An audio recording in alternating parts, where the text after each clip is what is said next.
Well, I'm sure we'll have plenty of more chances in the future to sort of flex and show off our what are those steroid fueled Swole, gains or in swole the games. future. What I was just gonna say was I played pickleball last night and I Uh-huh. used literally all of what you had coached me even in just that one day, and I went 5-0 with my teammate.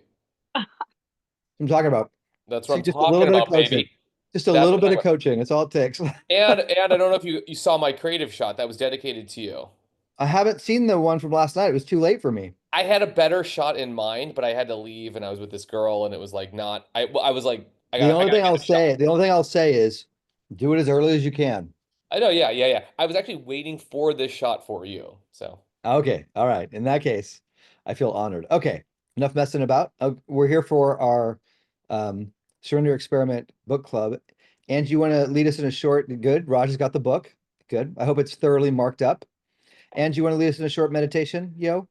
Yes. Okay. Yes. Good morning. I didn't get to say welcome in, Wendy. Hi, Wendy. All right.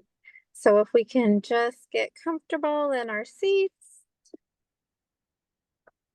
and maybe straighten up that spine a bit. Gently close our eyes. And just take a breath in and out. This goes in the bottom of the window. And this next time when you're breathing in, notice, does that air feel a little cool inhaling? And exhaling, how does it feel? Maybe a little warm.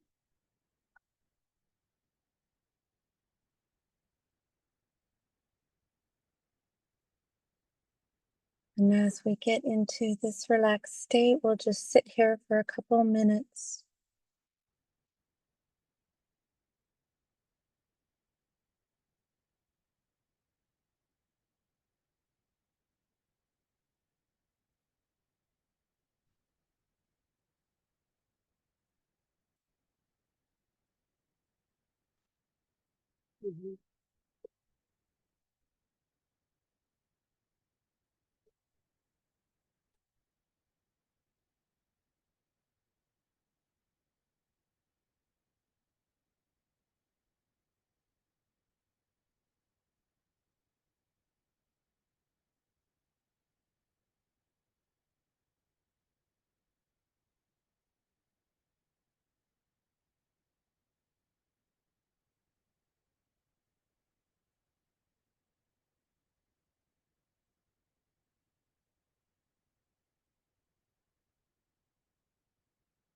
All right, good work, everybody. Let's start bringing our awareness slowly back to the room and to Evan.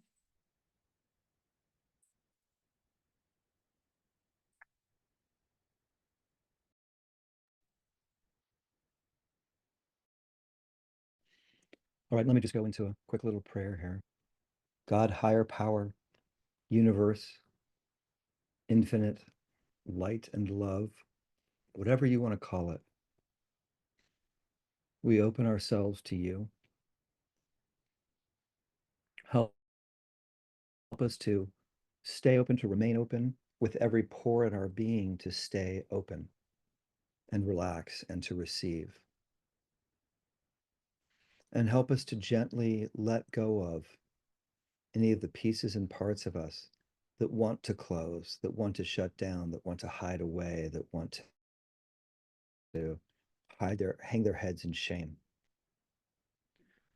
Please help us to be receptive to everything that we need to hear today, knowing that everything that is happening now is perfect. And we're all exactly where we need to be, hearing exactly what we need to hear. Amen.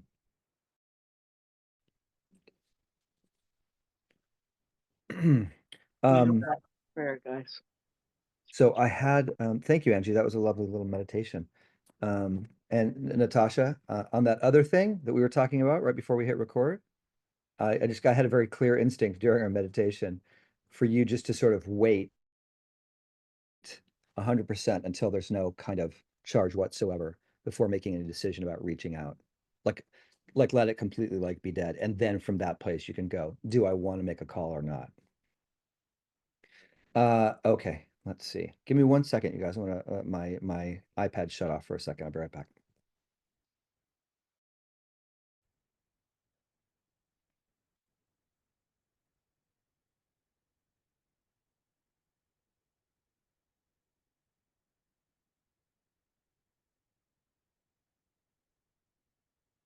All right, doesn't look like that's gonna work, so we'll just have to let it go. I won't be able to see you guys that well.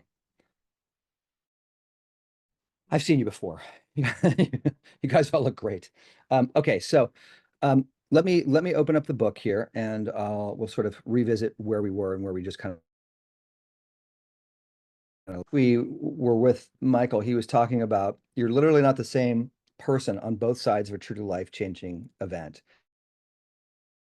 And we talked about that's true. A lot of your ideas and attitudes and everything change. And, you know, for me, one of the experiences I had was, but I also felt like I was stepping into more of who I really was. I sort of became more of what I already was. Like some of the false stuff got lost. And so it was it's this kind of dual-edged sword, you know, which makes sense in terms of the journey that we're on. Okay, but so now going into the next half of the chapter, he talks about in 1970, he had a very subtle incident, right? And he says it was not with a shout, but with a whisper. My life was thrown into utter turmoil and transformation. It has been more than 40 years now since that life-changing moment, but I remember it as if it were yesterday. And I just wanted to share, this wasn't highlighted. Notice it's in yellow. It wasn't highlighted the first time around, but as I was looking through it today, figuring out what the heck what I wanted to touch on in here, it's only 5 years, right? So it's like everybody last time we talked about our spiritual awakenings, and for those of you who didn't get a chance to, they can share some of those today. The last sort of opening I had was different than the others because something of what he's talking about here, there was not that in the other ones, there was openings and ahas, but it wasn't that separation from the ego. And this thing here where he says, it's been more than 40 years now since that life-changing moment, but I remember it as if it were yesterday. I too had a very quiet moment, which I shared last time. But the thing about it that's so interesting is the ripple effects and the waves from that moment, 5 years on now, you know, I mean, are largely responsible for this whole group being formed and all of that. Like there's something that happened that was different than the spiritual awakenings that I had before. And I think it's this thing of really sort of knowing, feeling, and touching my true self, because I no longer identified in the same way with my ego. Up until then, and I've talked a lot about how even 24 years into a 12-step program, I was still doing it all for me. I was still trying to make my life successful and make my life great using these spiritual principles. And then there was this split, and that's what he's talking about here, this sort of split, where if we go on a couple of chapters, a couple of things, my mind and emotions were something I was watching instead of being. And I think that really connects to what we're talking about here. You know, all of us have been sort of defining blocks, and those blocks are made up of a very strong kind of sentence, you know, a phrase, and a very powerful emotion. And so we're all getting a lot of practice in this group with watching and listening to our thoughts in this, and detaching from and stepping back from this animal, this creature, this entity, or whatever that says it's us, that lives in our head, that takes us over, but is not us. And so I think we're all in that process of working on what's happened to him here. His was a sudden shift. But I'd just be curious to hear from you, if his sort of switch makes sense in terms of what your journey is, and the standing back and seeing the thoughts and seeing the parts, right? I think all of you here are starting to get pretty attuned to parts and kind of in a very real way, seeing that the parts aren't you. So I'd just love to hear from y'all about any of that, and whether this thing where he has this snap back from his ego and is able to watch it, how much you relate to that and how much you relate it to the work that we're doing here in this group. So there you go. Anybody have anything they want to share about that? Damn it. Yes, Angie. Well, so I've been thinking about this. I bet you have. And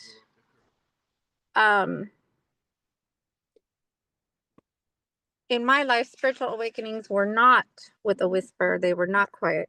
Oh, is that better?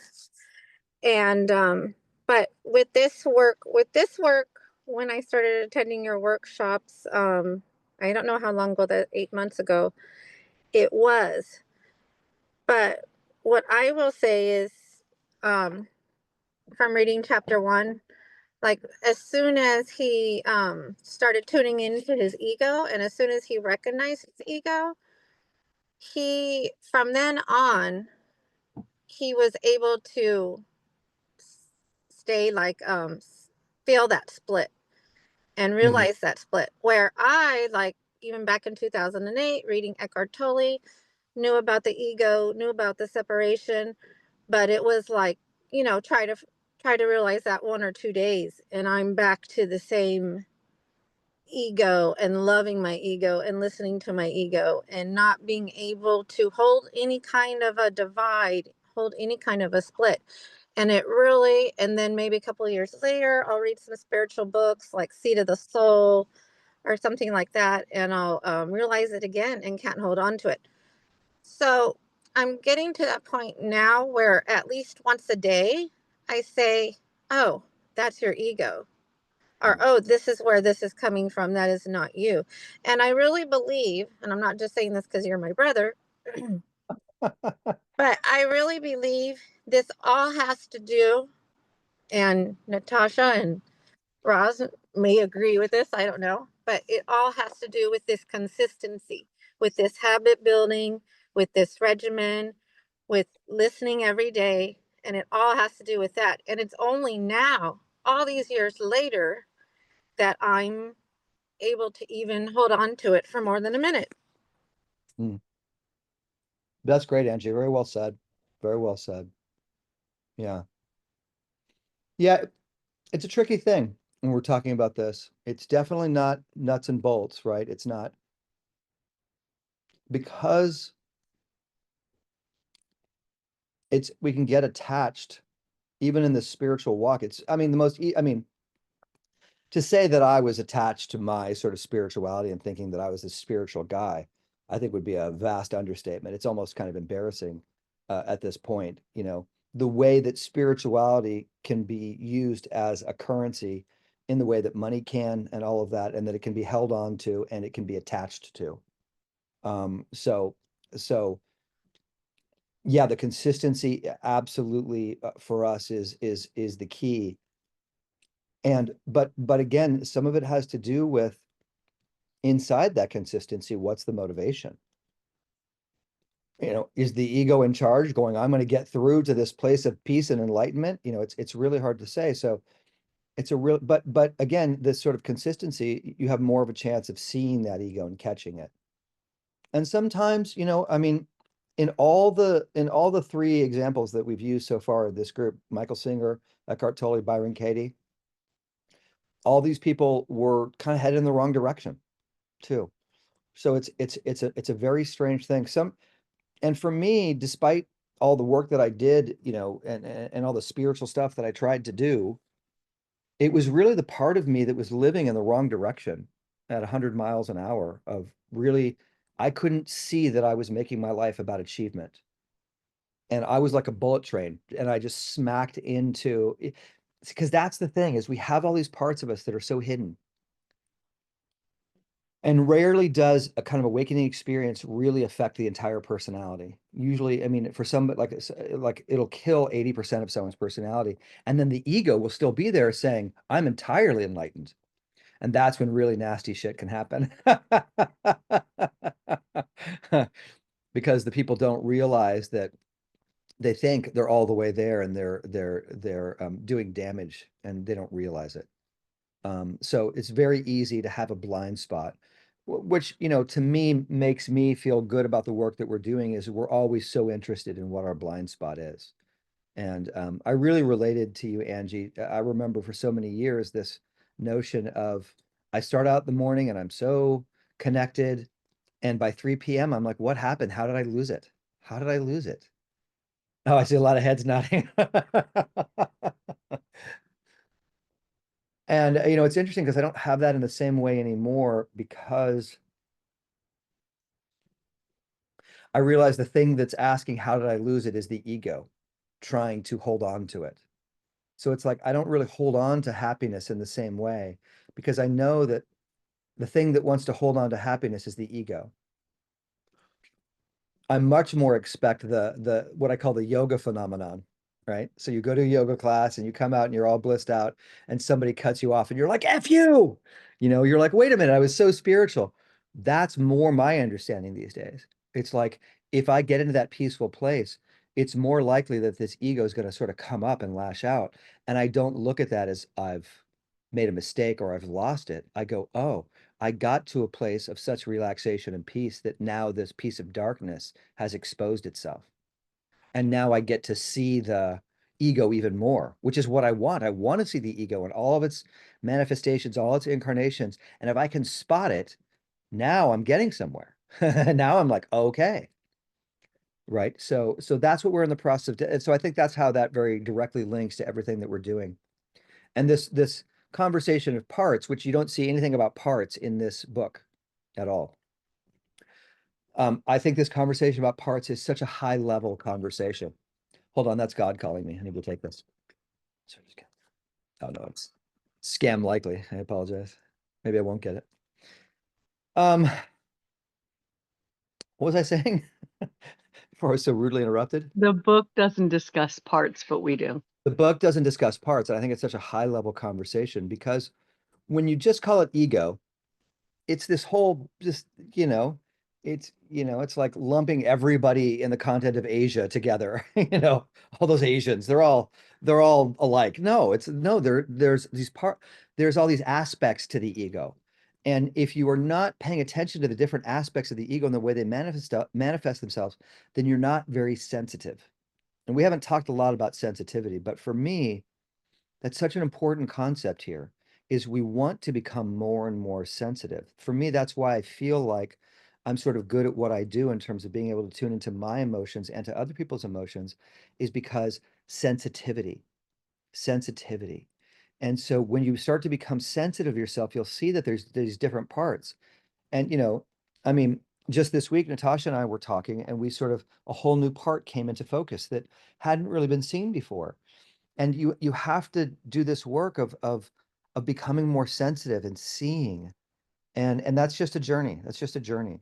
But we just want to keep softening and keep being sensitive because when we are, and you'll see as chapters go on in this, he takes this voice that we're all hearing. And his first response for a long time is to fight it. He's trying to kill the voice inside of him. Right?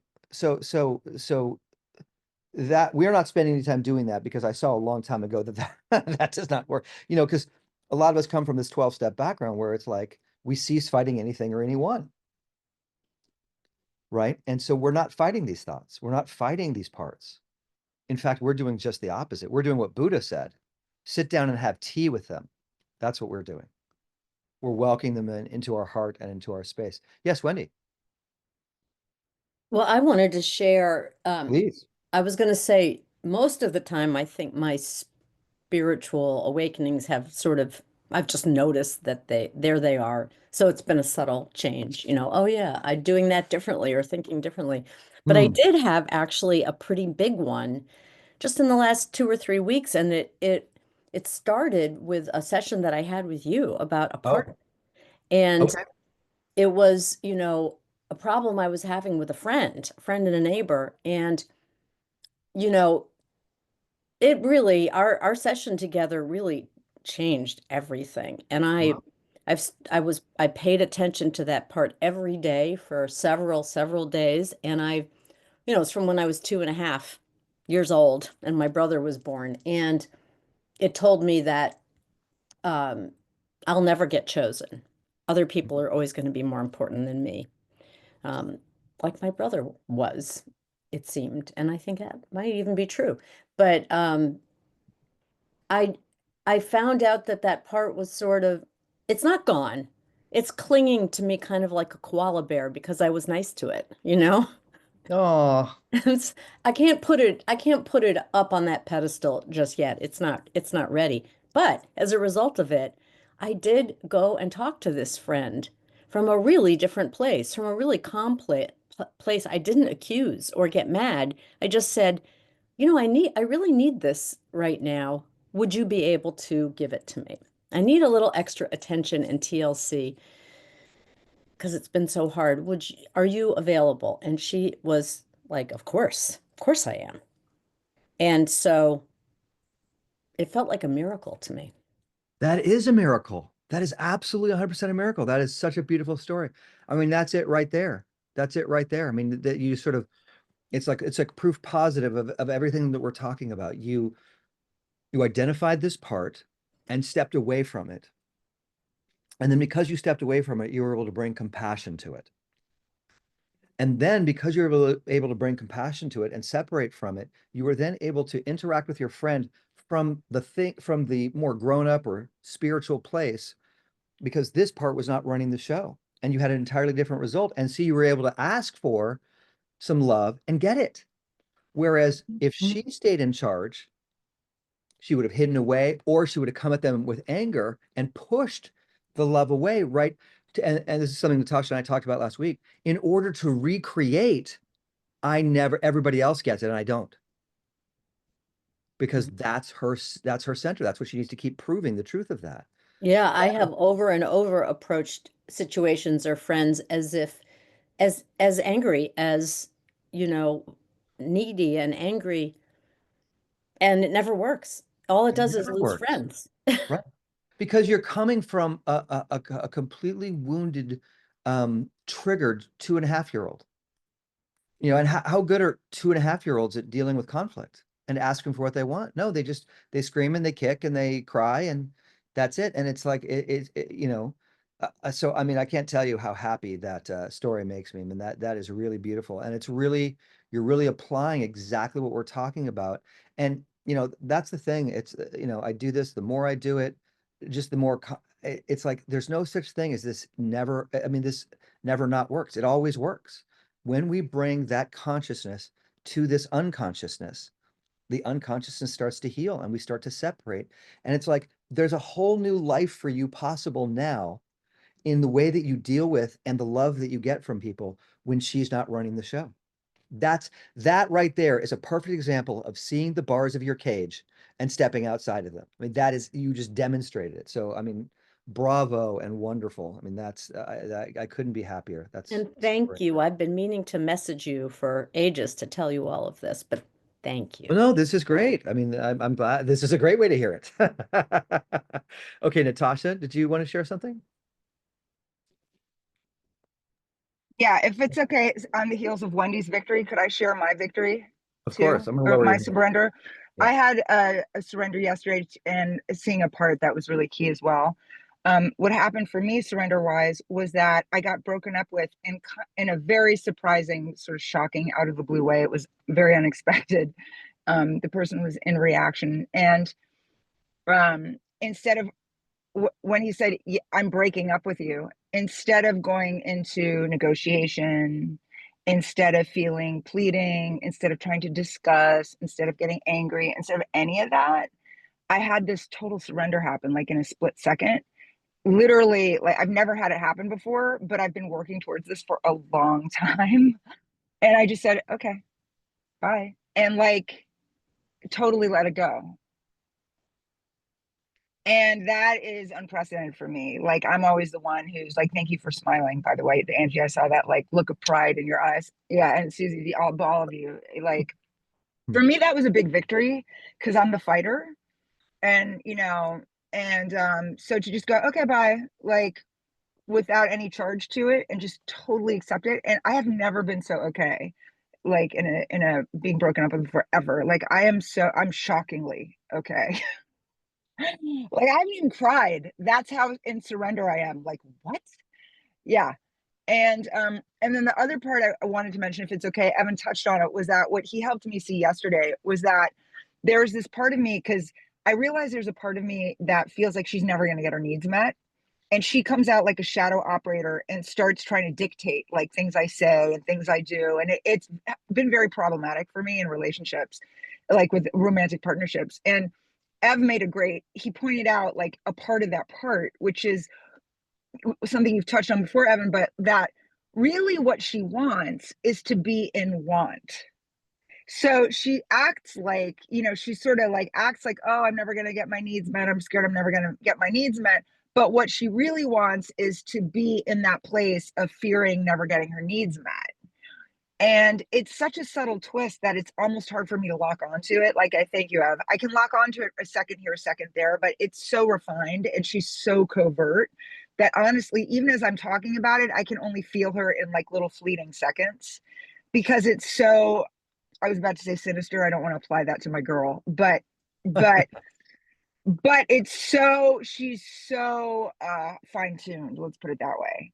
Yeah. That, and Evan, you said that yesterday, like she wants to be in lack. What she wants is to be upset that she's going to be in lack. Like she wants that. So anyway. Yeah, that ache. She wants that heartache. She wants that. Give it to me. I want it. It's going away. I'm never going to get it. Yeah. I'm never going to get, like she wants to want. Raj talked about that the other day too. And anyway, so I'm really grateful for that. Like for those two things alone, getting broken up with was so worth it. Absolutely. Yeah, absolutely. I mean, that's really great. That's really great too. And you guys notice the similarities there between the two parts that you're talking about.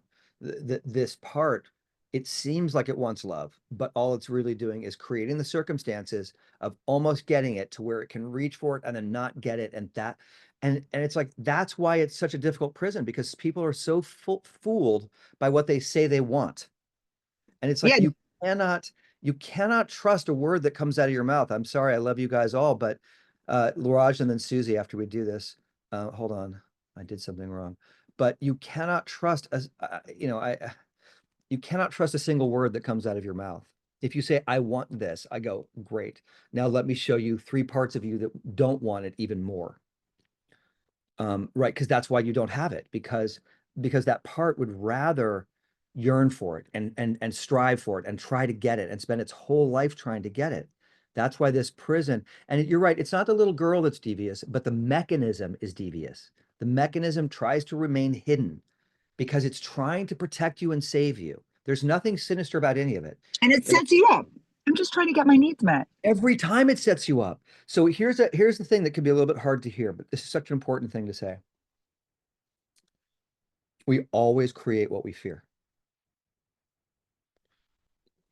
Right. So that's what these parts are doing. They're creating what they fear. So it's like, if you fear getting broken up with or getting abandoned, guess what? That's the setup for it. It's setting you up for that thing because that's what it knows.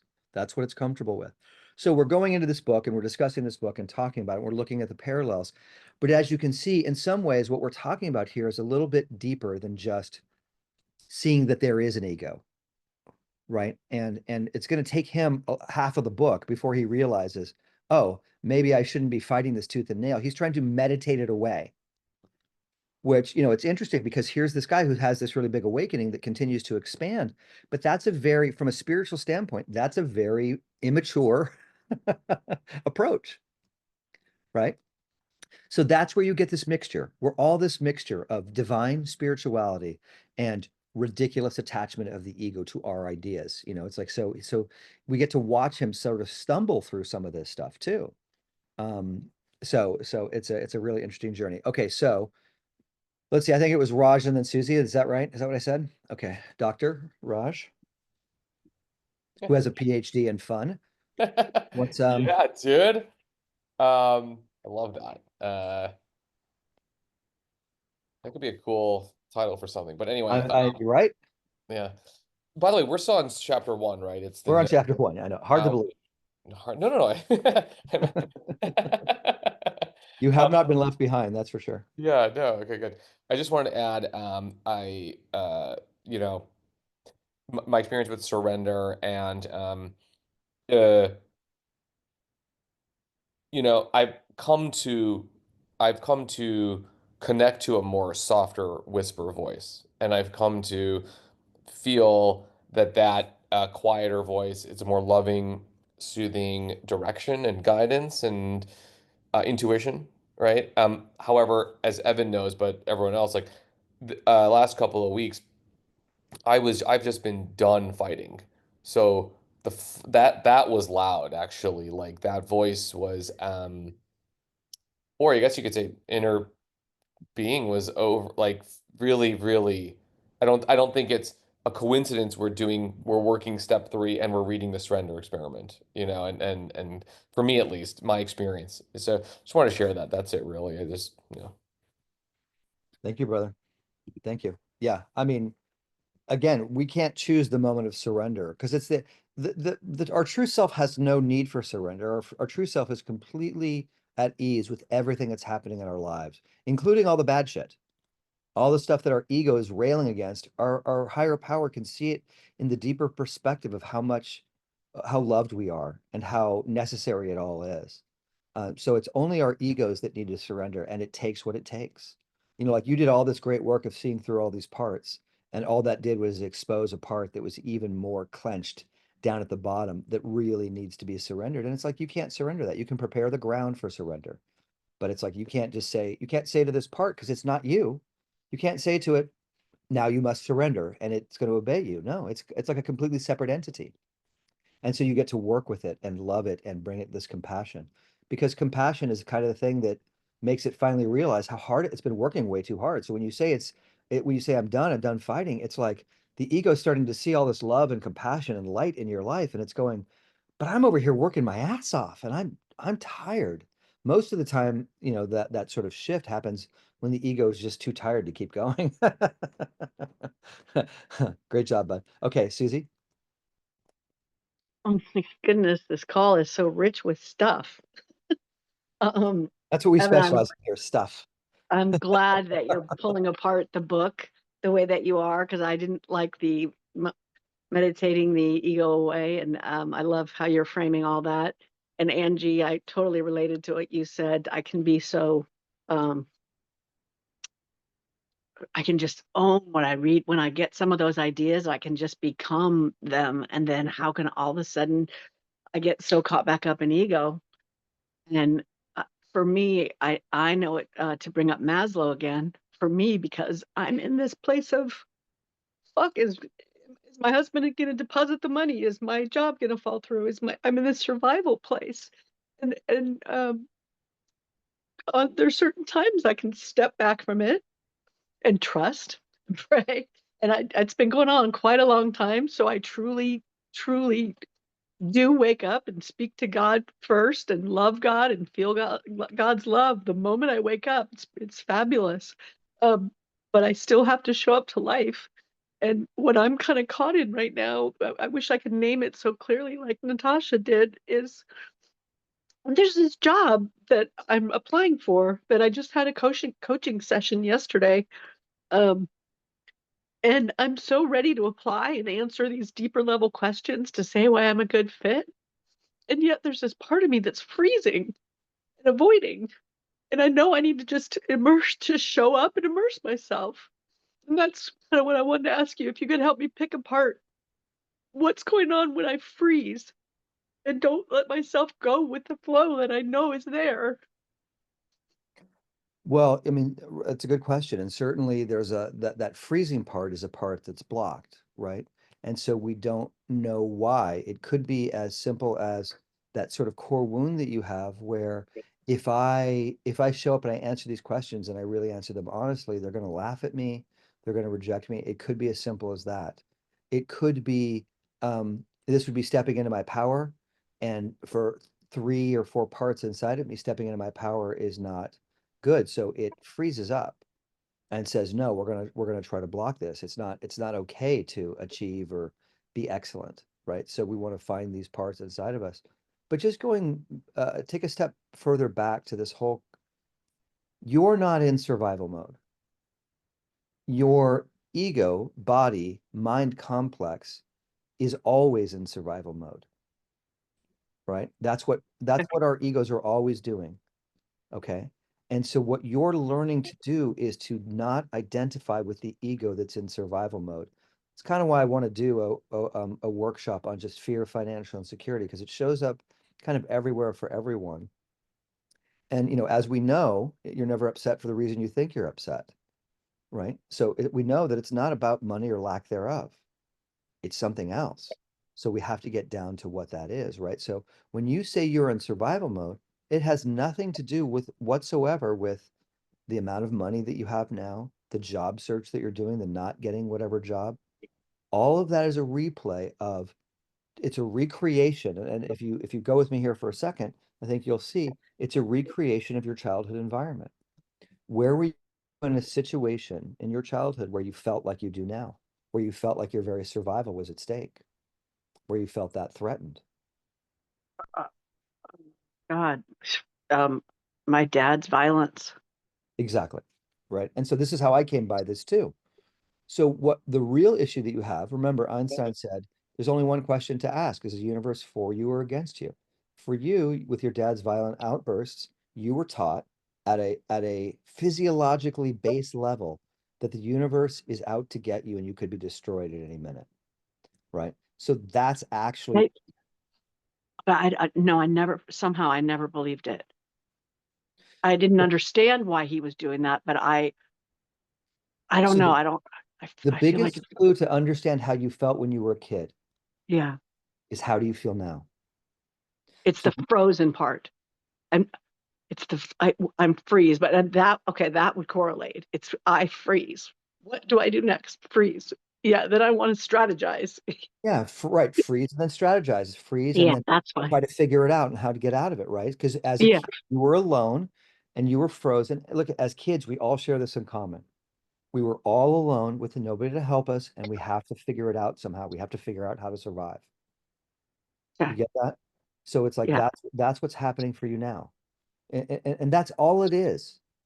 This crisis is here for you to learn this lesson. I know it seems paradoxical. Again, why I need to do a workshop on just this?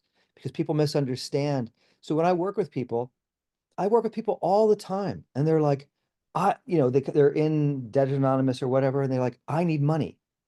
I'm like, did your higher power tell you that that's what you need right now? I need to earn. Again, same question. It's like there's a Yeah. panic there. Money is the thing that's going to save me. The question is why are you afraid to begin with? That's the real question. Why are you afraid? And the Well, reason, that's where Natasha's thing was so helpful, because she was naming what, like those things, the defense, the justify, the this. It was like, no, just accept. And I can be there, but I yeah, don't know but what's you my, can't outrun this part that's frozen. yeah, So what you yeah, have to accept is, you have to accept that. You have to accept that this part that freezes in response is, you are absolutely 100% powerless over that part. It's not a matter of how you manage that part or fix that part or try to decide to jump in with both feet. No, it's, you accept that this part takes over your life and freezes you, and there's nothing you can do about it. That's surrender. definitely something we hadn't talked about. That is absolutely yeah, And then the yeah, way you do that, once you get to that place, now you're in this place where here is this terror, here's this freezing, and now you can start to be with it. Now you can start to be next to it. And it's terrified and it's terrifying. And you sit there and you hold it and you breathe. And I believe we're all getting together on Monday, so we're going to get a good chance to go into this and practice this, yes?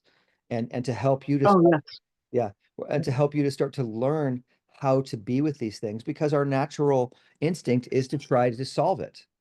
Why wouldn't you try to solve it? That's what you've known your whole life. But I bet I could ask Wendy, it's like, when you went in there and you were with that girl, what did you solve? Oh, and I mean, that little girl is still, like I said, she's clinging to me like a little koala bear. Right. You were nice to her and gave her compassion. And then Yeah. all of a sudden, because she relaxed a little bit, you were able to regain some executive functioning and be you're like a normal human being. And then you were able to take a very clear action and have a loving conversation.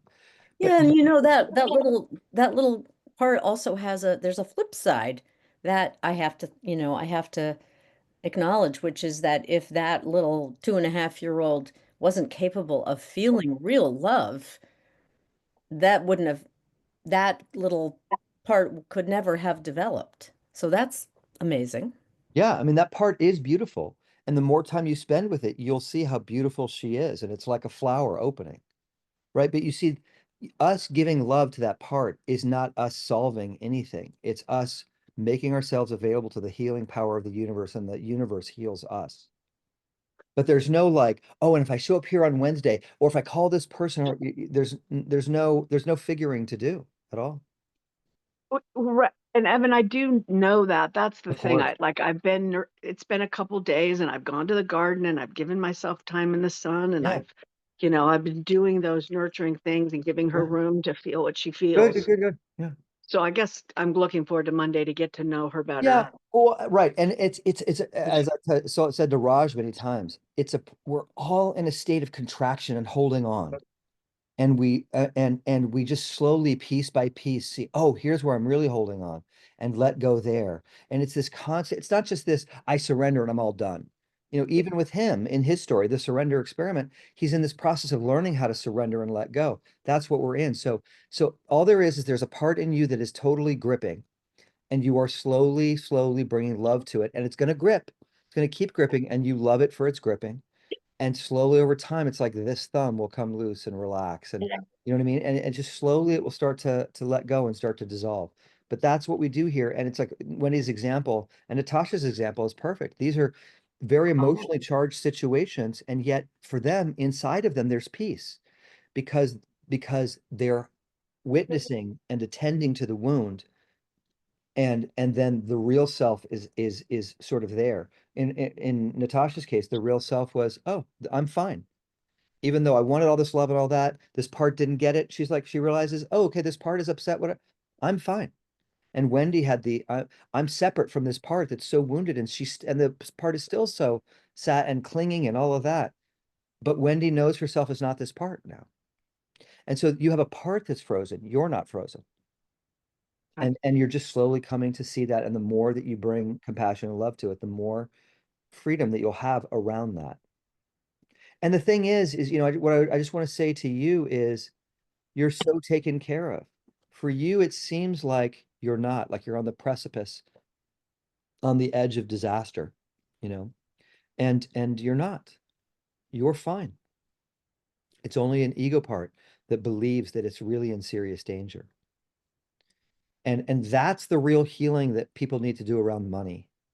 Is not how to earn more of it per se. We're focused on that here, like how to earn more of it, sure. But this is really the more important lesson, is that I'm okay, period. Just like Natasha, here's a breakup, right? Which is this loss. I'm okay. Oh, I have money, I don't have money. I'm okay.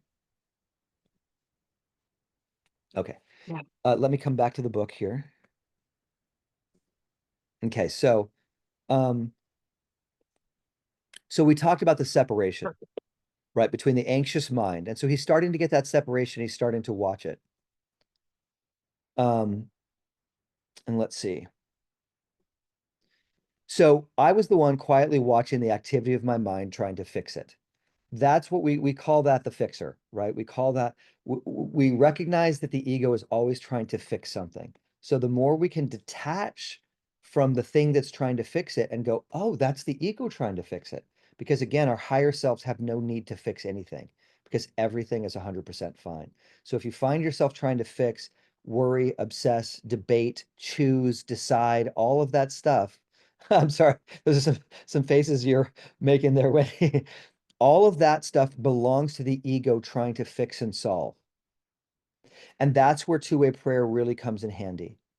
right? If you can start to tap into some other mechanism other than the ego trying to figure it out and dissolve. Okay. I had been so involved in their details that I never saw them as just thoughts and emotions. So I guess a corollary to all this would be, when you're in a situation, always look for the ego to try to focus on the situation that you're in. So like for you, Susie, an example, here's this fear. And in a strange way, what's really happening is you have this fear and you're trying to solve it by getting a job. The idea is if I get money coming in, then I will feel okay. Is the basic recipe of what's happening. Yeah, You're but like, I'm not "Yeah, living in that. I mean, I've listened really clearly when you said, don't take a job out of desperation. yeah." And I'm not. Right. I'm just saying in That's what- general, that part, in general. in Okay. general, that part believes or is trying to have it focus on the, right. I'm not saying this is true of your true self. It's like you sort of know better. It's like you have all the answers yourself, right? All I'm saying is the ego's idea is it wants you occupied on getting a job, and that is how I'm going to solve this tremendous fear inside me. That's the ego's plan. Okay. And The it's a ego. bullshit plan. Yeah. Yeah. Not that you're not showing up every day, and you know, we're in our marketing challenge, right? So you're showing up every day and you're marketing. Are you taking off, Natasha? Love you, hun. Bye. Great job. But that's the ego. That's how the ego likes to set things up. Like, so for Wendy, for example, your ego is going to say, well, I'm going to go over and tell this person X, Y, and Z. Right? That's its plan to get out of this pain. But as you can see, you did not follow the ego's plan. You did something else entirely and had a completely different result. So what I'm saying is watch for the ego. Like if somebody leaves the sponge in the sink, what we tend to do, we have this charged feeling. I'm not being respected or whatever it is. Our tendency is to go to the person and say, why did you leave the sponge in the sink again? I have told you a million times. That is the ego trying to solve the problem by going out to another person to change how I feel inside. When in reality, there's a sponge in the sink. I feel disrespected. Oh, okay. I feel disrespected. Oh, gosh. I feel like I'm not worthy and people don't listen to me and people don't care about me. That's a tremendous pain. The ego wants to take you as far away from that by making it about the other person and changing the other person's behavior. When the real issue is, I feel like I'm not worth anything. If I can now turn instead and sit with the feeling of I'm not worth anything, then I can start to ease that pain. And that's the real problem. So the ego is always going to take you away. So when it says here in the book, right, it says, I get so caught up in the details. Um, I could never see them as just emotions. Let's see. I had been so involved in their details that I never saw them as just thoughts and emotions. That's what we want to do. We want to stop and recognize that when we're triggered, it's a part. And that part is what we actually need to attend to. Not the sponge, not the job, not the neighbor, not the boyfriend. It's always in us. Yeah. So for me, that's the freezing that I'm going, what are you doing? Right. So Freezing. for you, right. So now and when we get there on Monday and we start to look at it, that might be the thing that we look at, right? If that's the thing that's the most in the way, that might be the big block that we start to dissolve. Right. Yeah. It's so we start to sit with the part that's frozen. And when you do, insights will come and you'll start to see why, but it'll start to break it up. Yeah. Okay. So he goes on to say, I was the being who was watching the incessant flow of thoughts pass through the mind. That's really what we're looking to do and looking to be. Now, as Angie mentioned earlier, you know, you can listen to Eckhart Tolle and he'll talk about that all the time. Watching the thoughts go through the mind. And I did that for like many years, and that gave me a level of freedom. And then for me, it was like, okay, I listened to the thoughts in my mind and I could detach from it, and that gave me a level of freedom, but I found that I still believed them. So then I did all this Byron Katie work. right? Where it's like she's focused on, okay, you're paying attention to your thoughts, and now you're going even deeper and you're not believing those. You're not believing them. And then I had a whole nother level of freedom and peace in which I was happy 95% of the time. But there's always chapters to this, right? There's always new openings. And so I was happy 95% of the time, but then there was still all this other stuff. And what I would call this stuff is all of this junk somatically stored in our bodies, these deep wounds. So I was heading it off at the pass by I was dealing with my thoughts, right? So I find that a lot of people can accurately diagnose the problem, right? A lot of people are very aware that our thoughts are creating misery in our lives. That is a common enough concept. And there are a lot of people out there who will give you a lot of different ways to deal with that. And pretty much any system that you are using in order to deal with your thoughts that are causing your misery is going to be a fairly high level functioning state of consciousness, because you're not being run by your mind. You're paying attention to it. Sadly, I think most people, this is where it really goes wrong, and most people miss the boat because they tend to try to control the thoughts. They try to say, okay, this is a negative thought. I'm going to try to reprogram myself with this other thought. There's all these different techniques that have sprung up around trying to deal with these thoughts. And for me, what I've seen is none of them are as effective because it's still the ego fighting against it. Really what we're doing is the ego is fighting the ego. We're engaged in a fight, and that's what we don't want to be. And so the answer, and this is one of the reasons we're reading this book, is to surrender, surrender to all the thoughts. And now all of these thoughts create terrible feelings. If we can start to see how these terrible thoughts create these terrible feelings, and we see these parts, this is how we start to break free.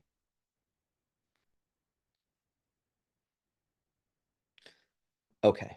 So did I see a hand? Was that you, Angie? No? You're waving your hand. Let me Yeah, I finish just the wanted to last- say that. Oh, Yeah. Go ahead. I just wanted to say that, like, that brought me to tears right now because I know that this is so true because I'm seeing the things reflected back to me in my life. I'm seeing new wounded parts I never knew, and it's because I'm doing this work. And I'm finally feel like, I'm here and I'm on the right path.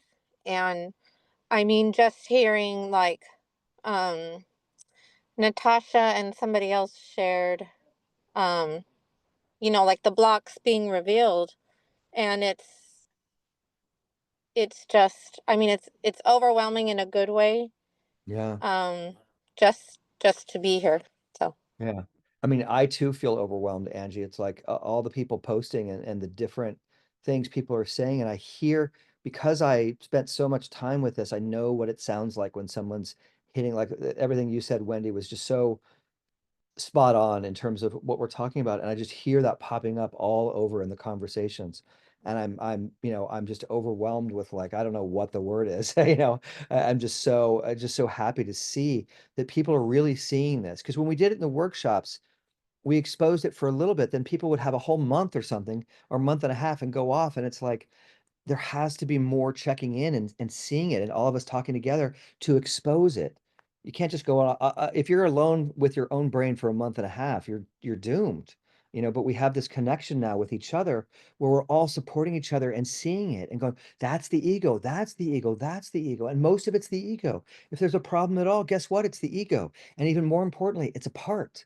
It's a part, and we're becoming sensitive. And you'll see that the sensitivity that we're developing here is he doesn't really even touch on in this book, the level of sensitivity that we're talking about and listening so deeply. So what's happening here is absolutely beautiful, and you're all doing a spectacular job with this. Really, it's so gorgeous to see. Okay, we got to wrap up this chapter here, right? So there's a couple things here at the end which are a little bit of a clue to sort of come in the coming chapters. So here, let me share this. So he says, I began to long for silence inside. Now there's a clue there. If you're sensitive and you can see it, what in the system does longing,